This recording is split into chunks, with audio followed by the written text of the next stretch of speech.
Сегодня Нина Алексеевна с дочерью принимают гостей. Представители компании «Аквафон» пришли не с пустыми руками. Роскошный букет цветов и 20 тысяч рублей. Подарок тем, кто жизнь и смерть пережил в этом городе на Неве. Будьте здоровы. Спасибо. Приятно вас видеть, что вы сидите. Спасибо. Хорошо Майя. выглядите. Да. Так, вот 20 тысяч рублей от компании «Аквафон» вам к празднику. Ой, спасибо, мои девочки. Спасибо, мои детки. В прошлом Нина Бахья – преподаватель английского языка, чья юность пришлась на страшные годы блокады Ленинграда. Говорит, что дни, проведенные в блокаде, были самыми тяжелыми в ее жизни. За водой на Неву ходили. Воды, ни света, ни дров, ни хлеба, ничего у нас не было. Вот так мы жили. Воспоминания даются с трудом, от волнения срывается голос. Даже тогда, когда вспоминают, как поймали с друзьями шпиона и как помогали партизанам, чем могли. Тоже вместе с друзьями. Самому старшему из них было 12. Все было на мне, мама болела, все было на мне, маленькая была она. Все делала я. Дежурили ночами. И за водой, и ночами дежурили, и дежурные были около ворот, и бомбочки бросали. Зажигательные в песок. Все мы делали, девочки. И ходили по квартирам.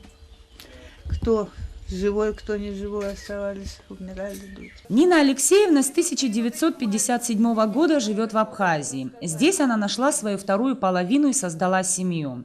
Но, как и много лет назад, ее вновь ждало жестокое испытание, требовавшее не только мужества, но и стойкости. Не стало мужа, зятя, а затем и внука. Силы жить дальше она черпает в правнуках, которых у Нины Алексеевны двое. И несмотря на болезни, настигшие 84-летнюю блокадницу в последнюю пару лет, оптимизма, доброты и сердечной теплоты ей не занимать. Я хочу пожелать всем здоровья, и чтобы никогда не видели того, что видели мы. Чтобы наши дети, ваши дети, чтобы наши внуки, чтобы жили в мире и никогда не видели того, что видели. Зинаиде Григорьевне Филимоновой было 10 лет, когда началась война. Из Псковской области она вернулась в Ленинград вместе с родственниками. Спасались от фашистов, но Ленинград стал ловушкой.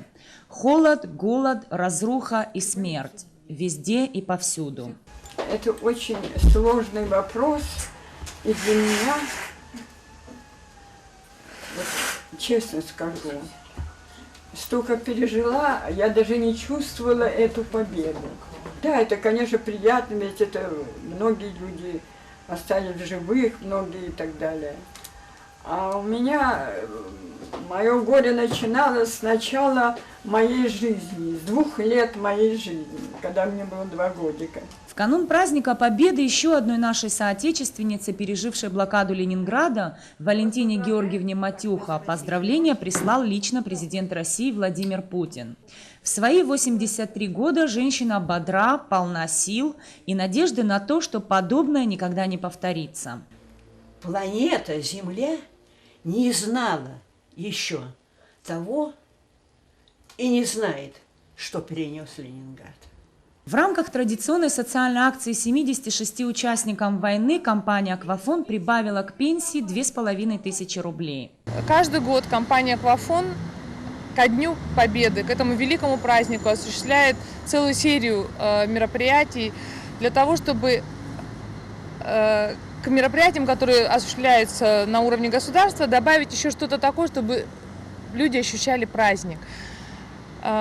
Каждый год каждый ветеран Великой Отечественной войны получает от компании «Аквафон» надбавку. В этом году сумма составила 2500 рублей. К сожалению, по всей Абхазии сегодня у нас осталось всего 76 ветеранов Великой Отечественной войны. К традиционным мероприятиям, которые мы проводим ежегодно, в этом году добавилась еще одна акция. Это поздравление с Днем Победы блокадниц Ленинграда. Рядом с нами на сегодняшний день в Абхазии живут 4 блокадницы, которые пережили в своей жизни самые страшные лишения, голод, холод. И несмотря на это, они абсолютно позитивные. И каждому из нас, каждому хотят донести, что для того, чтобы был мир, просто нужно любить друг друга и относиться друг к другу по-доброму. А 9 мая сотрудники компании придут на Сухумскую набережную к памятнику неизвестному солдату, чтобы еще раз поздравить тех, кого без сомнения можно назвать поколением победителей с Днем Победы. Нисфа Аршба, Саид Айба, Абхазское телевидение.